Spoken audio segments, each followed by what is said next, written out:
Brodes Media. Brodes Straighten here. What I tell you. 1 week later, I am validated that we will not win games and get to the big one with the offense playing like absolute garbage. And I've had to listen to Captain Positivity, not necessarily you, but other media, ignore the fact that this fucking offense doesn't pass the smell test. It's ugly. It's gross. 2023, but because there's rats and nobody wants to hold each other accountable and point the right finger at the right person, starts with the head coach, Nick. Get him the fuck out of here. Well, I think that's a little harsh in regards to getting him the F out of here.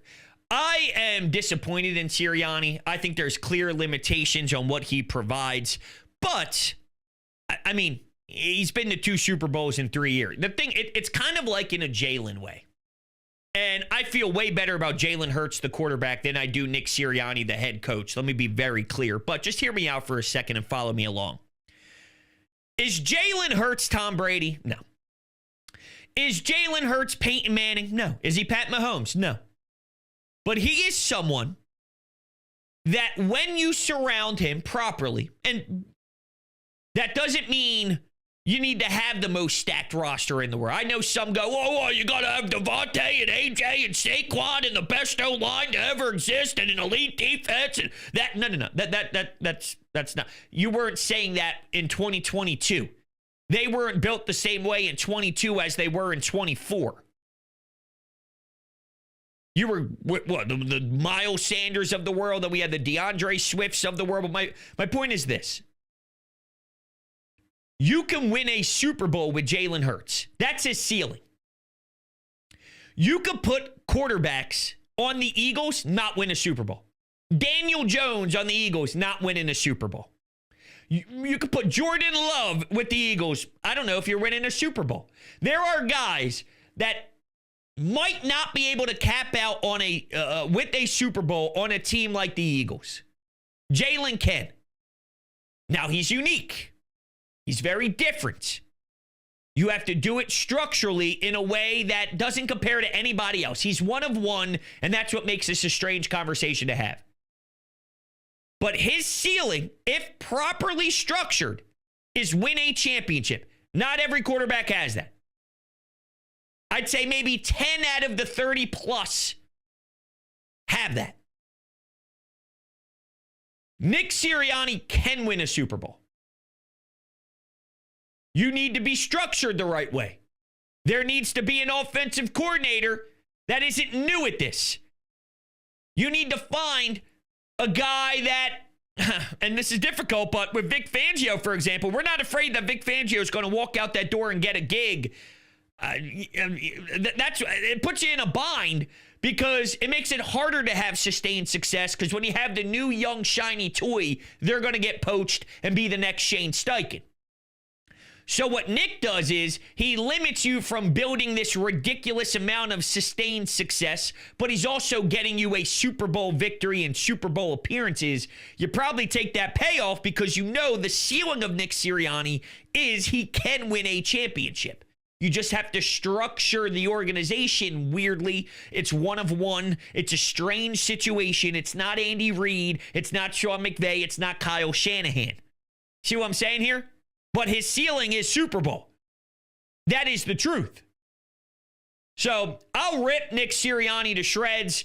I don't like some of the things that holds this team back. And I would like my head coach to be able to put more of a more of a handprint on things when it's starting to get ugly. But get him out of here type thing is ludicrous. The only thing that makes this really fascinating is, what if, and I don't want to speak this into existence, but barroom conversation here.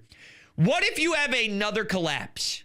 And then that makes 2 epic collapses underneath Nick Sirianni. Then it opens up a real talk about who he is and what his culture is all about. It just adds this whole nother dimension. Because that would mean you'd have two crazy slip-ups under his supervision. But it also comes with the highest of the high. But it shouldn't be that extreme.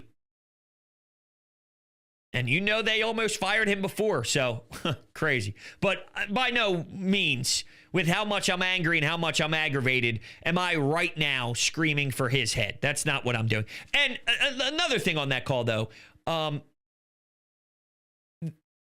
the ones that feel they're 8-3 and there's some positives out of that, I don't believe that makes you a bad fan. They've done so much winning over a 5-year sample size that they do deserve some sort of longer leash than normal. And everyone who watches this team and is still optimistic, I don't think anybody fights that this is a good offense, right? It's just they win in other ways.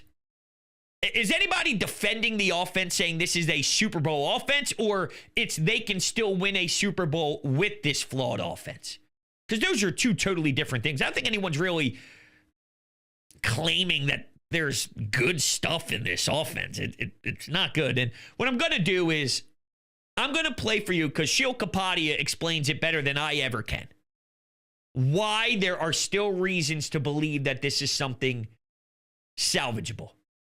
And that's not the right way to explain it. It's more along the lines of why the Eagles can still win this way. Not salvage this thing. It's this works. All right, here's why there should still be some optimism on what the Eagles are trying to do.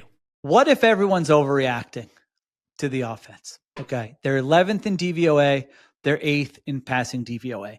What if turnover avoidance at all costs is actually the right way to play? Over a 31-game sample over the last 2 years, Sean, the Eagles have turned the ball over on a league low 5.1% of their offensive drives. To put that into context, the league average is 10.6%. So they are half of the league average in terms of turning the football over. And during that stretch, they are 26-5, including undefeated in the playoffs and a Super Bowl victory. And including the toughest schedule in the NFL this year. They have won 84% of their games over the last 2 years playing this way. So what if Jalen Hurts and Nick Sirianni have it right? What if they watch other teams like the Kansas City Chiefs play the Denver Broncos last week and lose because Patrick Mahomes throws an interception in the red zone, and they watch that and they say, see, we aren't doing that. All right, so I played that before, but what I'm really doing is I'm just allowing you to, or excuse me, allowing myself to still have the door open that they can right the ship.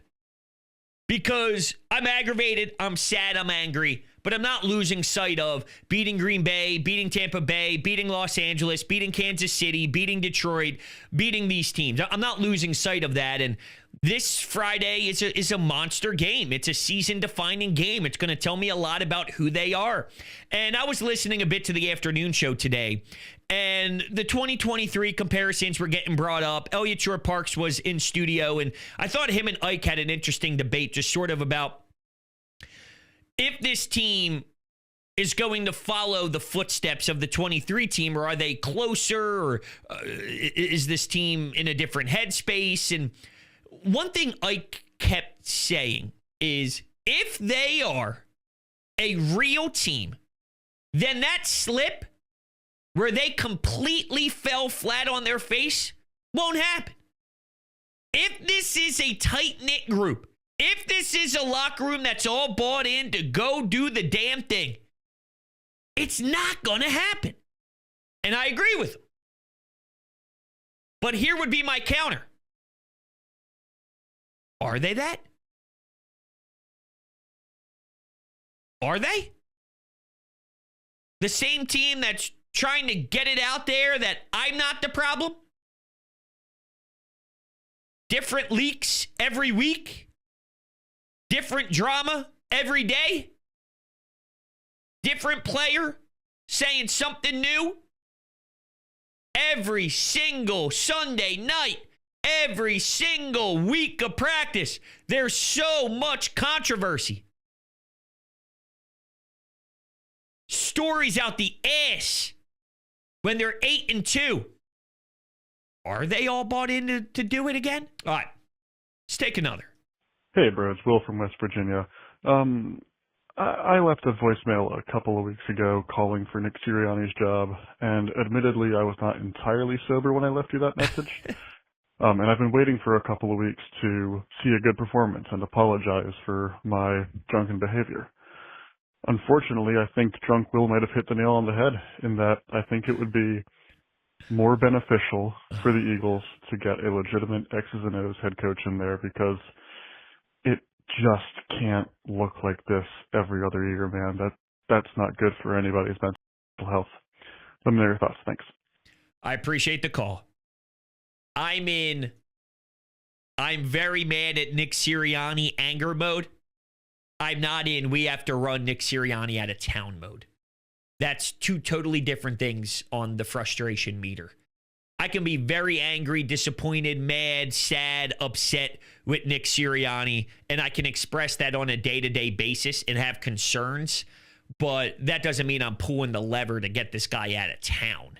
I mean, he's one of the all-time winning percentage coaches ever. Okay, the two totally different. You're right. It can't do this. But is there a way, as you go through the process of Nick Sirianni, where you realize, okay,